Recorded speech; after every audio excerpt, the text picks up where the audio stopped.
खबर कुरुक्षेत्र से है। कुरुक्षेत्र में एक बार फिर से जेजेपी नेताओं का विरोध किया गया। पार्टी के सर्किट हाउस में एक मीटिंग चल रही थी और यहीं पर कुछ किसान यूनियन के सदस्य पहुंच गए और जमकर यहां पर जेजेपी के नेताओं का विरोध किया गया।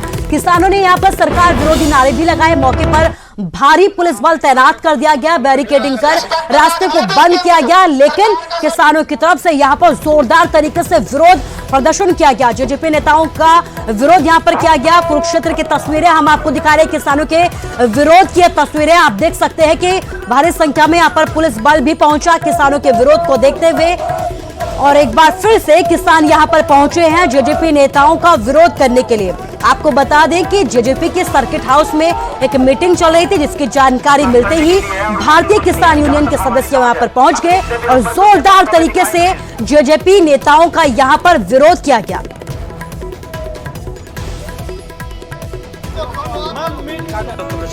आज जेजेपी वाले ने यहाँ एक मीटिंग रखी थी और हमको ये अचानक पता लगा कि बहुत बड़े लीडर हैं और उसकी चक्कर में हम यहाँ किसान पहुँचे। तो अगर हमारा जो किसान इकट्ठा होने का संभावना ज़्यादा हमारे को पता चला, फिर थोड़े किसान यहाँ आए, कोई ज़्यादा ऐसी बात नहीं। देखिए, आज यहाँ पे जननायक जनता पार्टी की सर्किट हाउस के अंदर एक महत्वपूर्ण राजनीतिक मीटिंग थी और आप अच्छी तरह जानते हैं संयुक्त किसान मोर्चा के दिशा निर्देश अनुसार इन लोगों का बाइकाट बहिष्कार किया गया है और मीटिंगों का विरोध करने का ऐलान किया हुआ है। उसी कड़ी में इलाके के किसानों ने आज इन लोगों का यहाँ पे शांतिप्रिय तरीके से, लोकतांत्रिक तरीके से विरोध किया।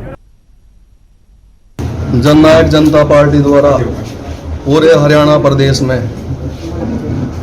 सदस्यता अभियान की शुरुआत समझो, उसके बारे में आज मीटिंग कुरुक्षेत्र में रखी गई, जिसमें रामवीर जी सह प्रभारी हैं, गुरविंदर जी हैं, तेजली जो इंसो के पूर्व में अध्यक्ष रहे, और सभी कुरुक्षेत्र के राष्ट्रीय कार्यकारिणी के जिला अध्यक्ष और प्रदेश के सभी सम्मानित पदाधिकारी, और एक शॉर्ट मीटिंग यहाँ पर आज बुलाई थी।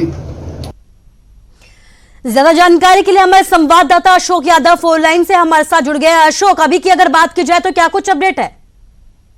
जी, आपको बताना चाहूंगा, कुरुक्षेत्र में ये आज जननायक जनता पार्टी ने अपनी बैठक रखी हुई थी। तो इसमें जो जननायक जनता पार्टी के प्रदेश के प्रभारी हैं ब्रिज शर्मा, सदस्यता अभियान के प्रभारी हैं, वो कहीं ना कहीं बैठक लेने आए हुए थे। उस बैठक का जैसे ही किसानों को पता चला तो किसान भारी संख्या में वहां पर पहुंच गए और ये सर्किट हाउस, जो सरकारी रेस्ट हाउस जिसे कहा जा सकता है, जिला प्रशासन के द्वारा बना हुआ है, वहां पर ये बैठक हो रही थी। जैसे ही किसानों को इसकी भनक लगी तो किसान भारी संख्या में पहुंच गए और पूरी तरह से विरोध किया। उस दौरान पुलिस बल भी तैनात किया गया।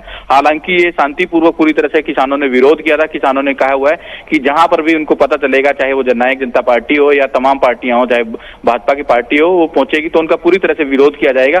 और यही कारण है क्योंकि कृषि कानून अभी तक रद्द नहीं हुआ है, उसको लेकर किसान लगातार प्रोटेस्ट कर रहे हैं। तो यही जो कारण रहा था, आज जननायक जनता पार्टी के जो प्रदेश के प्रभारी हैं वो पहुंचे हुए थे, तो उनका पूरी तरह से विरोध किया गया है और ये विरोध आगे भी किसानों ने कहा इसी प्रकार से जारी रहेगा।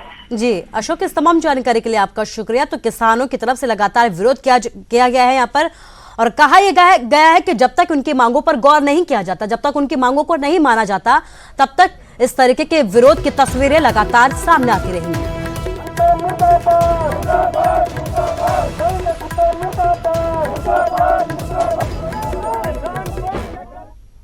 और चलिए बात हरियाणा विधानसभा के मॉनसून सत्र की करते हैं, जिसका आज दूसरा दिन है। नेता प्रतिपक्ष और सीएम मनोहर लाल के बीच बहस हुई है। सदन में कई मुद्दों को लेकर बहस की गई है।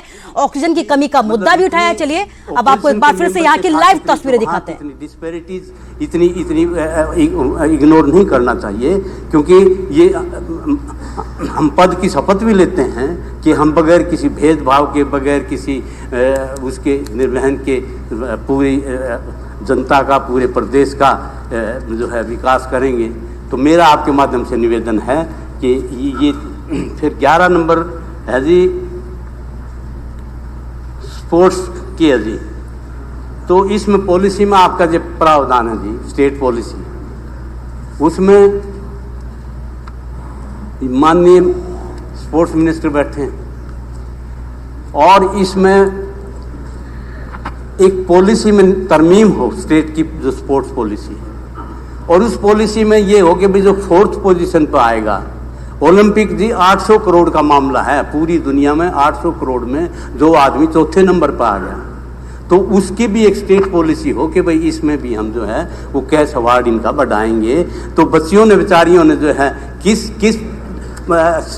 जो बच्चे बेचारे गरीब घरों के, किसानों की बेटियां, दूसरे मजदूरों की बेटियां, मतलब हॉकी की खरीदने की हैसियत नहीं रखती, ड्रेस की हैसियत नहीं है, वो लड़कियां चौथे नंबर पर रही हैं। तो उनका मैंने पहले भी उठाया था, उनका अगर कैश अवार्ड बढ़ा दिया जाए, उसमें ऑनरेबल मेंबर्स के ऊपर भी अगर कोई लायबिलिटी डालेंगे तो हम तैयार हैं इस बात। तो उनका ये बढ़ाया जाए।